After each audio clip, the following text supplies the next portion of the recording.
Sampai di oto tu ndak tahu mana orang mana nanjiang, ndak bisa medoannya dah. Iko na nanjang tu ya. Iko na nanjang doang. Polo namanya. Ana mengecek kini ko orang ko. Masa katiku ambo dia teoto. Indak tabedan dek buya mana nurang mana nanjang. Ko indak tabedan dek buya katiku ambo dia teoto Entah mana nurang entah na mana nanjang. Ko indak tabedan dek buya mana nanjang mana nurang, berarti buya ndak pulo bisa membedakan mana noji hanjang dan ma pulo na noji hurang. Sanojih nyo nana dorsiko kuah. Sanojih nyo nana dorsiko buya arsiko sanojih nyo nang keluar siko paja kuah. Sanojih nyo nang keluar dari lidah hanjang kuah.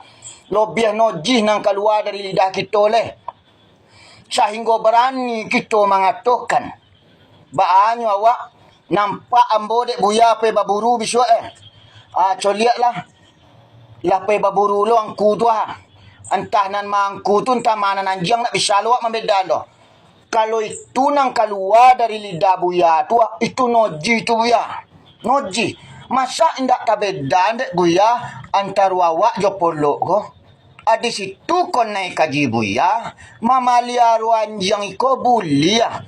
Untuk manjago, untuk hewan panjago, untuk hewan baburu, buliah. Untuk hewan panjago ternak, buliah manjagonyo. Buliah manggilani koah. Tapi ndak buliah ba. Di dalam rumah manggilan anjing, tu yang ndak buliah tu. Tak buliah tu. Tapi kalau untuk baburu, buliah. Jadi datanglah buya kan ya. Dia jangan cara memrosiah noji hurang tu Jangan noji hanjang jo kita tahu. Aku kan noji kena di kakak munculnya noji kok. Tapi bisa diberosian jo tanah, bisa diberosian jo kosia, bisa diberosian jo air. Tapi noji nang keluar dari muncul kok ba cara memberosihannya. Coliaklah orang paburu tanah. Entah mana orang entah mana nanjang. Sehingga sakit hati orang paburu.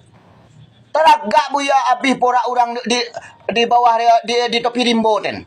Teragak buya abih tanaman orang di bawah kaki bukit ten. Kalau indah ada orang paburu keluar. Kalau latai buat orang paburu, tande pora orang dek nyole.